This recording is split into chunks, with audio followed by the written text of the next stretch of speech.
दोस्तों, आज मैं आपको बताने वाला हूँ कि भगवान शिव शंकर भोलेनाथ के शिवलिंग पर चढ़े हुए बेलपत्र को खाने से क्या होता है।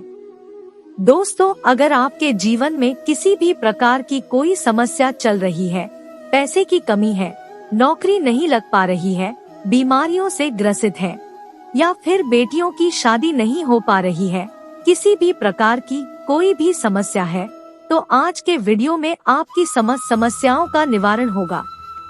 नंबर 1, तो दोस्तों आपने सुना होगा कि जो शिवलिंग होती है उस पर जो बेलपत्र चढ़ाया जाता है उसके खाने से क्या फायदे होते हैं। कई बार ये प्रश्न आपने सुना होगा, लेकिन आज आपको वास्तविक बातें पता चलेंगी जो कि आपको कहीं भी नहीं पता चलने वाली। तो वास्तव में जब आप शिवलिंग पर बेलपत्र को चढ़ाते हैं तो वह बेलपत्र कोई साधारण बेलपत्र नहीं रह जाता, बल्कि वह साक्षात भगवान शिव शंकर भोलेनाथ का प्रसाद बन जाता है। आपको बता दूं कि हमारे धर्म शास्त्रों में कहा गया है कि शिवलिंग पर चढ़ा बेलपत्र 6 महीने तक बासी नहीं माना जाता है। जी हाँ, बेलपत्र को शिवलिंग पर चढ़ाने के बाद उसे पुनः धोकर शिवलिंग पर 6 महीने तक चढ़ाया जा सकता है, क्योंकि भारत में कई ऐसी जगह है जहां पर शिवलिंग स्थापित है परंतु उसके आसपास बेल पत्र उपलब्ध नहीं हो पाते। इसी वजह से कई लोग बेल पत्र उपलब्ध न होने के कारण पुराने बेल पत्र का जो चूरन होता है उसको भगवान शिव शंकर भोलेनाथ को चढ़ाते हैं, ऐसा विधान है। नंबर 2, दोस्तों बेल पत्र को भगवान शिव जी पर चढ़ाने के पीछे एक पौराणिक कथा है और कथा के अनुसार जब समुद्र मंथन चल रहा था उसी समय समुद्र मंथन के दौरान अमृत के साथ कई और चीजें भी निकली थी, जिसमें से एक विष में निकला था। विष को आप जहर भी कह सकते हैं और यह विष उसी समय चारों ओर फैलने लगा था। पूरी सृष्टि को विष से बचाने के लिए भगवान शिव शंकर भोलेनाथ ने इस विष को अपने कंठ में धारण कर लिया था, इसीलिए महादेव को उस दिन से नीलकंठ भी कहा जाने लगा। परंतु विष के प्रभाव से भगवान शिव शंकर के शरीर का ताप बढ़ने लगा, जिसकी वजह से आसपास का वातावरण जलने लगा और वहां देवी देवताओं ने प्राचीन के सलाहकारों से सलाह ली कि भगवान शिव शंकर को इस विष से कैसे बचाया जाए। तो दोस्तों उस समय जो प्राचीन वे सलाहकार थे उन्होंने सलाह दी कि आप भगवान शिव शंकर भोलेनाथ को बेल पत्र का सेवन कराइए और भगवान शिव शंकर को उस समय वहां पर जो भी उपस्थित देवी देवताओं ने तत्काल बेल पत्र खिलाया और जल से स्नान कराया। इसके बाद भगवान शंकर के शरीर में जो उत्पन्न गर्मी थी वह शांत होने लगी। तभी से भगवान शिव को बेलपत्र चढ़ाने की परंपरा मानी गई है। नंबर 3, दोस्तों शिवलिंग पर बेलपत्र अर्पित करने के बाद हमें जल जरूर चढ़ाना चाहिए। इससे भगवान शिव को शीतलता मिलती है और उनका आशीर्वाद हमें प्राप्त होता है। हमेशा ध्यान रखिएगा कि 3 पत्ती वाली जो बेल पत्र होती है वही शिव शंकर भोलेनाथ को आप चढ़ाइए। जहां से बेलपत्र चिकनी होती है उस तरफ से शिवलिंग पर आपको बेलपत्र चढ़ाना चाहिए। नंबर 4, दोस्तों इस बात का आपको विशेष ध्यान रखना है कि कभी भी कटे फटे बेलपत्र भगवान शिव शंकर को आपको नहीं चढ़ाना है। इसके पीछे भी एक कथा है, क्योंकि जब भगवान ने शंकर जी ने गणेश जी का सिर खंडित कर दिया था तभी से भगवान शिव शंकर भोलेनाथ ने संकल्प लिया था कि कभी भी मुझे कोई खंडित चीजें नहीं चढ़ाई जाएं और ना ही अर्पित की जाएं। तब से भगवान शंकर जी को कभी भी कोई चीज खंडित नहीं चढ़ाई जाती है, चाहे वो बेलपत्र ही क्यों ना हो। नंबर 5, दोस्तों शिवलिंग पर अगर आप प्रतिदिन बेलपत्र चढ़ाते हैं तो सभी प्रकार की समस्याएं आपकी दूर हो जाएंगी। भगवान शंकर जी के भक्तों को कभी भी पैसे की समस्या नहीं रहती है। जो शिवलिंग पर चढ़ा बेल पत्र को अपने तिजोरी में रखते हैं उनके तिजोरियों में बरकत आती है, पैसे की समस्या खत्म हो जाती है। नंबर 6, तो दोस्तों आइए अब जानते हैं बेल पत्र संबंधित कुछ विशेष जानकारी। दोस्तों, हम आपको बता दें कि प्राचीन पुराणों में बताया गया है कि कुछ विशेष समय होता है जिनमें बेल पत्र को कभी भी नहीं तोड़ना चाहिए। जी हाँ दोस्तों, कुछ ऐसे विशेष तिथि जिनमें बेल पत्र को आपको कभी भी नहीं तोड़ना चाहिए। जैसे कि हमारे धर्म शास्त्र में कहते हैं, बेल पत्र को हमेशा चतुर्थी, अष्टमी, नवमी, दशमी, अमावस्या और पूर्णिमा व संक्रांति के तिथि में आपको कभी भी नहीं तोड़ना चाहिए। साथ में सोमवार के दिन बेल पत्र को कभी भी नहीं तोड़ना चाहिए, क्योंकि विशेषकर बेल के पेड़ पर बेल पत्र में भगवान शिव शंकर सोमवार के दिन वास करते हैं। क्योंकि बेल पत्र के संपूर्ण हिस्से में भगवान शिव शंकर का वास माना जाता है। इसके मूल में अर्थात जड़ में ब्रह्मा जी का भी वास होता है एवं बेल पेड़ के मध्य भाग में भगवान विष्णु जी का भी वास माना जाता है। और दोस्तों, मैं आपको बता दूं कि जो बेलपत्र होता उसकी पत्तियों में शक्ति मानी जाती है, अर्थात हमारे सभी देवी देवताओं का जो शक्ति होता है वो इसके अंदर समाहित होती है।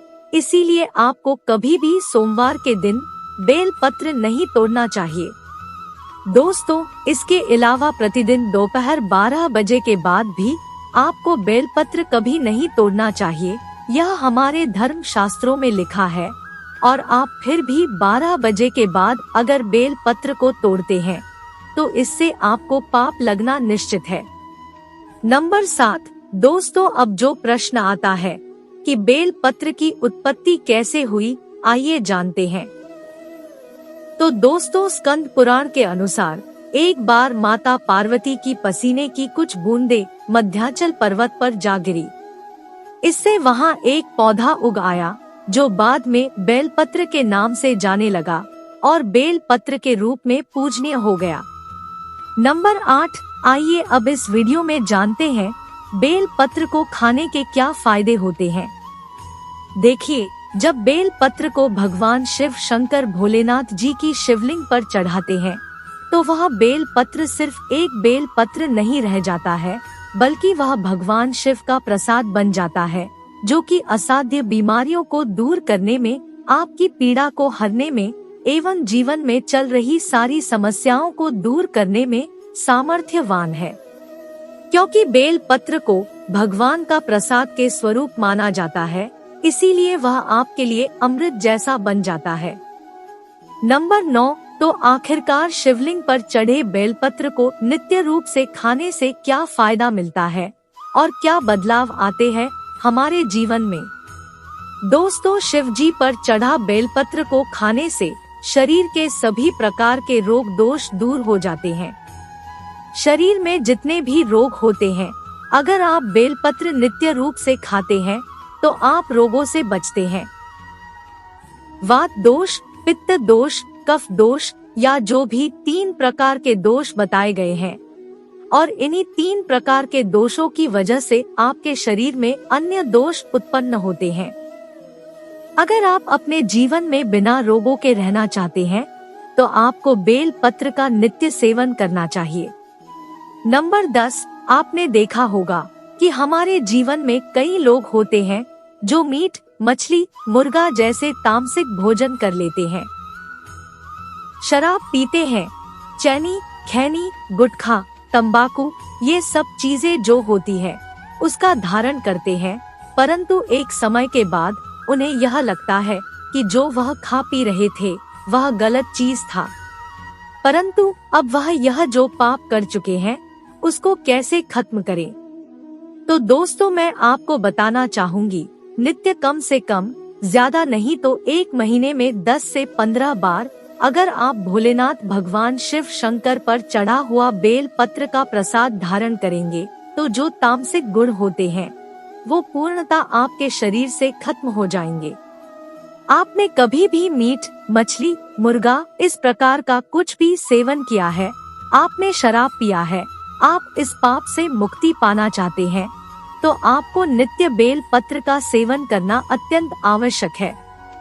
इसके सेवन से आपका शरीर शुद्ध होता है।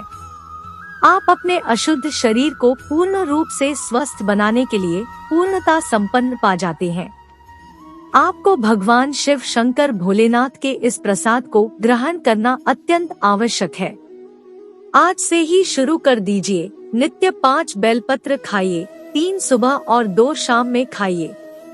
अगर नित्य खाते हैं तो यह आपके शरीर में तमस गुण को समाप्त कर देगा। किसी भी प्रकार की बीमारियां हैं पूर्णतः समाप्त कर देगा। बेल पत्र खाने से आपका भाग्य भी बदलने लगेगा, आपका भाग्य बलवान हो जाएगा। दोस्तों, कैसे भी आपके दुर्भाग्य हो, जिस समय से आप बेलपत्र खाना शुरू कर देंगे, आपके दुर्भाग्य सौभाग्य में बदल जाते हैं। आपकी किस्मत, आपके तकदीर फिर आपके अनुरूप चलने लगती है। नंबर 11 दोस्तों, आयुर्वेद में भी कहा जाता है कि बेलपत्र को खाने से आपका जो रक्त होता है, खून होता है, वह साफ होता है। अगर खून संबंधित, रक्त संबंधित कोई बीमारी है, नित्य 5 बेलपत्र खाइए। 5 बेलपत्र खाने के बाद आपके शरीर में, खून में किसी भी प्रकार की गंदगी है, वह धीमे धीमे खत्म होने लगेगी। आपका शरीर बहुत ही स्वच्छ हो जाएगा। 1 बेल पत्र खाइए, दूसरे दिन 2 बेल पत्र खाइए, तीसरे दिन 3 बेल पत्र खाइए। इस प्रकार से आपको जो बेल पत्र खाने का क्रम है उसको बढ़ाना होगा। धीरे धीरे ही खाइए, लेकिन खाना जरूर है, ताकि आपके शरीर का जो खून है वह बिल्कुल शुद्ध हो जाए, साफ हो जाए। मैं दोस्तों आपको बता दूं कि जो बेलपत्र होता है वह फिल्टर करने का काम भी करता है आपके शरीर को। जैसे आपके शरीर में किडनी होती है, किडनी क्या करती है, जो पानी होता है, जो खून होता है, उसको फिल्टराइज्ड करती है। उसी प्रकार से जो बेलपत्र है वो भी आपके शरीर में जो अशुद्ध चीजें होती है, आपके खून में जो गंदगी होती है, उसको साफ कर देता है, फिल्टर कर देता है। साथ में दोस्तों हम आपको बताना चाहेंगे, शिवलिंग पर चढ़ा बेलपत्र नित्य रूप से 1 महीने तक खाने से आपकी सभी इच्छाओं की पूर्ति होगी। जी हाँ, आपकी कई ऐसी इच्छाएं होती होंगी कि यह पैसा मुझे मिल जाए। आपके सामने वाला जो व्यक्ति रहता है घर के आसपास, वो आपसे अमीर है। आप चाहते हैं कि आप भी उतना पैसा कमाएं, आप भी खूब मेहनत करते होंगे, लेकिन उतना धन नहीं कमा पाते हैं जितना सामने वाला व्यक्ति धन कमा ले जाता है बिना मेहनत के। क्योंकि दोस्तों, मेहनत तो सभी लोग करते हैं पैसा कमाने के लिए, लेकिन किस्मत की भी कोई बात होती है, किस्मत भी कोई चीज होती है, और यह किस्मत उन्हीं लोगों का साथ देती है जो लोग नित्य रूप से भगवान शिव शंकर भोलेनाथ की पूजा करते हैं। और आपको मालूम है, भगवान शंकर का जिनके ऊपर आशीर्वाद होता है उन पर कभी भी किसी प्रकार की समस्या नहीं आती है, किसी भी प्रकार की बीमारी नहीं लगती, पैसे की कमी नहीं होती है। दोस्तों, आपके जीवन में खुशी कम है, आपके पास पैसा है लेकिन खुशी नहीं है, शांति नहीं है, आपके मन में हमेशा समस्या बनी रहती है, कोई भी किसी प्रकार की उलझन बनी रहती है, तो आप विश्वास मानिए, आप बेलपत्र का सेवन करिए। हमेशा आपका मन शांत रहेगा, किसी भी प्रकार की कोई समस्या नहीं आएगी। आजकल के दैनिक जीवन में देखा गया है, लोग छोटी से छोटी बातों में चिड़चिड़ा जाते हैं, गुस्सा करने लगते हैं, घर में रहने वाले लोगों से, आसपास में रहने वाले लोगों से लड़ाई झगड़ा करने लगते हैं, क्योंकि उनका मन जो होता है वह शांत नहीं होता है। यही वजह है, अगर आप बेल पत्र का सेवन करेंगे तो यह सारी समस्याओं का समाधान आपको मिलेगा। साथ में दोस्तों, मैं आपको बताना चाहूंगी कि बेल पत्र के सेवन करने से सांसारिक जो मोह माया होती है वो भी समाप्त होने लगती है। आपको ज्यादा पैसा कमाने की इच्छा नहीं करेगी, फिर आप जितना पैसा कमा रहे हैं उसी में आप खुश रहेंगे। दोस्तों, आपको बता दूं कि भगवान शिव शंकर का जो प्रसाद है, अगर आप उसको ग्रहण करते हैं तो आपके जीवन में सभी प्रकार की समस्याओं का निवारण होगा। तो दोस्तों ये थे बेलपत्र से जुड़े वो कुछ खास जानकारी जो हमने आपको बता दिए हैं। उम्मीद है आपको जानकारी अच्छी लगी होगी, तो वीडियो को एक लाइक कर दीजिए और ऐसी ही और वीडियो देखने के लिए चैनल को सब्सक्राइब भी कर लीजिए। हर हर महादेव, जय भोले भंडारी।